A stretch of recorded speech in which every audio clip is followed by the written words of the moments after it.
Hai guys, welcome back again with Mimin di channel Enkun.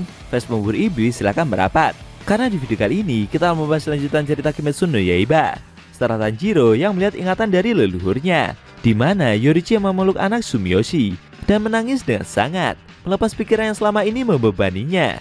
Lebih tepatnya, kita akan mereview manga Kimetsu no Yaiba chapter 188 yang bersumber dari website Makita, Maku atau Komiku. Buat kalian yang belum lihat review chapter sebelumnya, bisa klik link di deskripsi, atau bisa juga klik link di pojokan atas video ini ya. Dan buat kamu yang cuma ngikutin animenya atau tidak mau kena spoiler, Enkun sarankan bikin stop videonya aja dari sekarang. Nah, di manga chapter 188 ini, pertempuran para pendekar pedang melawan Muzan berlanjut. Kali ini giliran Obanai yang menceritakan masa lalunya. Dan di luar dugaan, ternyata masa lalu dari pilar tersebut begitu mengenaskan. Penasaran? Oke, langsung aja kita bahas. Let's go!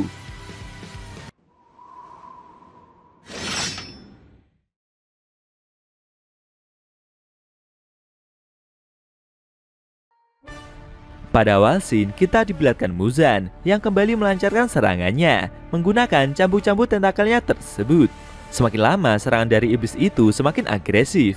Kyomei yang mencoba menahan serangannya itu menggunakan pernafasannya merasa jika tingkat kecepatan yang Muzan keluarkan semakin gila, sampai-sampai pilar batu tersebut tidak bisa merasakannya. Obanai yang mencoba untuk bertahan itu merasa kalau ini terus berlanjut, dia tidak akan mampu melindungi Mijimasan lagi. Dan sebentar lagi tubuhnya pun tidak bisa dia gerakkan. Kyu dan Sanemi merasakan hal yang sama.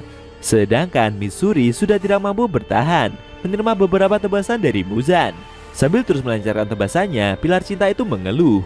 Dia seperti tidak bisa melihat gerakan dari serangan iblis tersebut. Selama berhadapan dengan Muzan, Mitsuri bergantung pada intuisi dan keberuntungannya dalam menghindar. Menurutnya, kalau terus seperti ini, dia akan menjadi yang pertama mati dibandingkan rekan-rekannya tersebut. Padahal Mitsuri sendiri sudah tidak bisa memberikan bantuan apapun. Sambil mencoba melihat ke depan, pilar cinta itu berencana untuk mengambil resiko dalam menyerang. Walaupun sepertinya usahanya tersebut juga belum bisa menghentikan Muzan. Semakin lama tebasannya iblis itu lancarkan semakin keras, mengakibatkan beberapa gedung mengalami kerusakan yang sangat parah. Dengan sigap, Mitsuri mencoba untuk menghindari serangan itu. Sambil mencoba untuk menjaga jarak, dia berpikir, daripada memotong serangan dari Muzan, menurutnya mungkin ada celah kalau dia mencoba untuk menusuk lengan iblis tersebut. Namun, belum sampai pilar cinta itu menjalankan rencananya, tiba-tiba dia seperti merasakan sesuatu. Seperti ada yang bergerak di dekat bekas goresan luka yang sebelumnya dia terima. Mitsuri sendiri juga merasa kalau tubuhnya seperti tertahan akan sesuatu. Secara mengejutkan, dia malah menerima tebasan cambuk iblis dari Muzan dalam skala yang cukup besar. Kejadian itu membuat Mitsuri terkejut dan tidak berdaya. Obana yang melihat hal itu segera menghampirinya. Kyomei yang melihat serangan tersebut merasa bingung, karena menurutnya pilar cinta itu sudah berhasil menghindari serangan yang Muzan lancarkan. Melihat Mitsuri yang masih tergeletak tidak berdaya, dengan cepat iblis itu segera melancarkan tebasan cambuknya. Tapi para pilar tidak tinggal diam. Dengan kompaknya, mereka segera melindungi rekannya tersebut dan menebas semua tentakel yang menyerang. Muzan tidak berhenti. Dia terus melancarkan serangannya itu dan mencoba untuk menyudutkan para pilar. Obanai dengan sigap segera membawa Mitsuri ke tempat yang aman. Dia menitipkan pilar cinta itu kepada salah seorang pendekar pedang. Obanai juga meminta pemburu iblis itu untuk menemukan anggota pasukan yang memiliki mata berbentuk almond. Orang yang pilar ular ini maksud adalah Yushiro ya guys. Menurutnya hanya Yushiro lah yang dapat mengobati luka dari Mitsuri. Dengan kondisi yang seperti mengalami shock berat, pilar cinta itu meminta Obanai untuk berhenti bersikap demikian, karena dia merasa masih mampu untuk melanjutkan pertempuran. Mitsuri juga tidak ingin menjadi penghambat bagi para rekan-rekannya tersebut. Tapi Obanai menolak permintaan itu. Dengan nafas yang semakin terengah-engah tersebut, pilar cinta itu kembali beralasan kalau dia masih belum memberikan kontribusi kepada yang lainnya. Dia juga akan berusaha untuk tidak cepat mati. Namun Obanai yang mendengar hal itu tetap meminta pendekar pedang tersebut untuk merawat Mitsuri. Lalu dia pun segera bergegas kembali ke medan pertempuran. Sontak saja Mitsuri yang diperlakukan seperti itu berteriak. Sambil menangis, dia meminta Obanai untuk mengajaknya pergi bersama dan memohon agar pilar itu tidak terbunuh. Sambil terus berlari, Obanai berkata dalam hati kalau dia tidak ingin rekan-rekannya mengalami kematian. Menurutnya dengan adanya para iblis yang hidup di dunia ini membuat banyak nyawa melayang.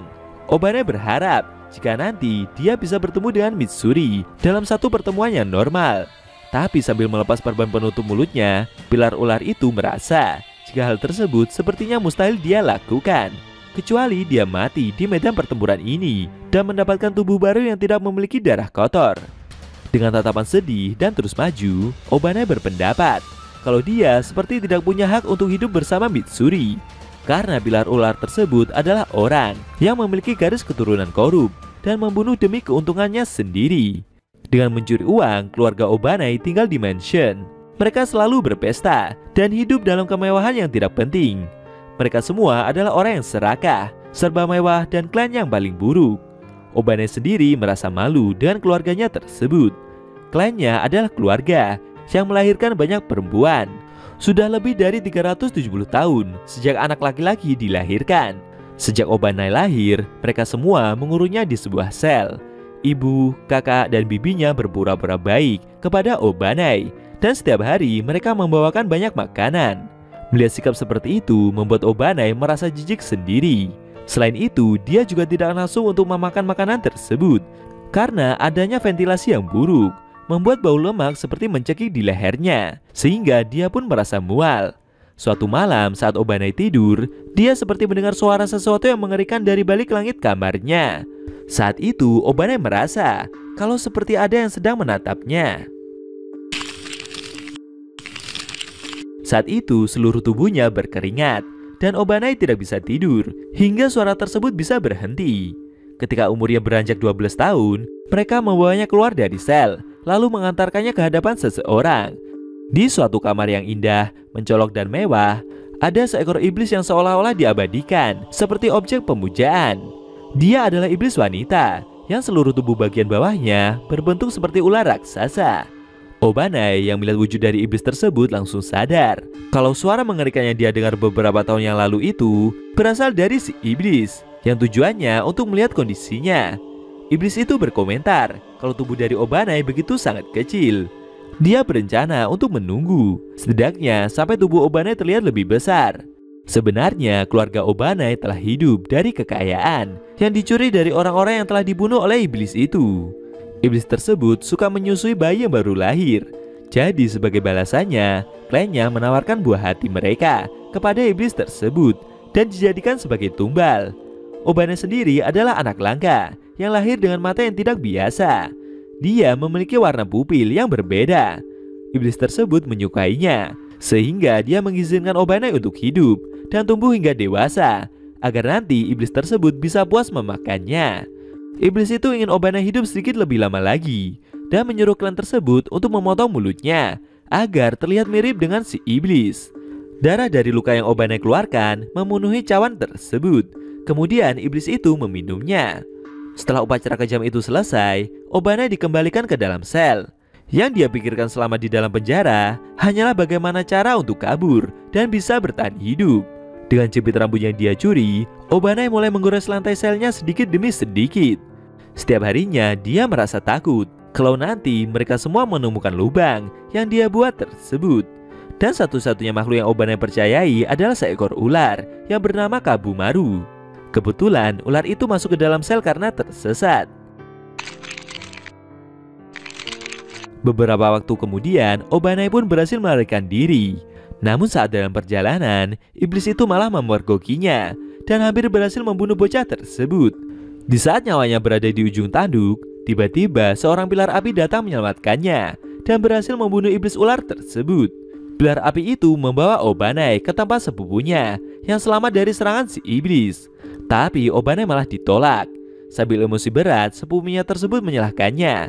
Menurut gadis itu, iblis ular tersebut telah membunuh semuanya karena Obanai telah mencoba kabur. Sekitar 50 orang telah tewas terbunuh karena perbuatan yang Obanai lakukan. Menurutnya, Obanai harusnya menjadi tumbal bagi iblis itu. Melihat sikap tersebut, Obanai sendiri memakluminya.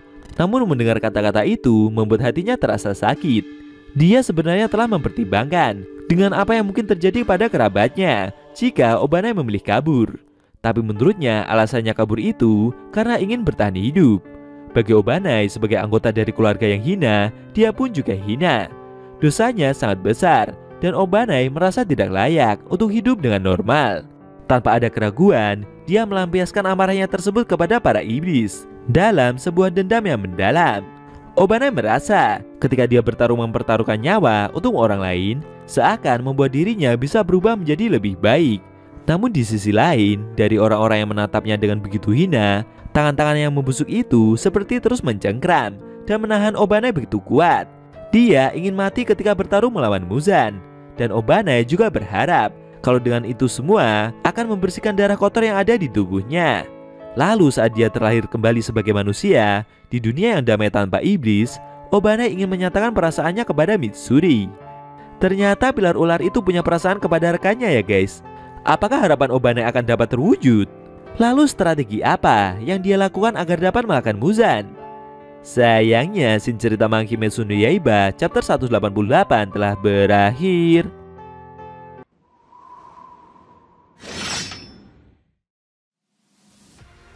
Oke guys, itu tadi review Monkey Kimetsu no Yaiba chapter 188 yang indisinya memperlihatkan Obanai yang mengingat masa lalunya yang begitu menyedihkan. Dan dia juga berharap jika suatu hari nanti dilahirkan kembali akan menemui Mitsuri demi menyatakan perasaannya. Bagaimana menurut kamu? Jangan lupa tinggalkan komentar kalian ya. Kalau mau nonton review sebelum atau selanjutnya bisa klik link di deskripsi. Linknya udah Mimin taruh di sana kok.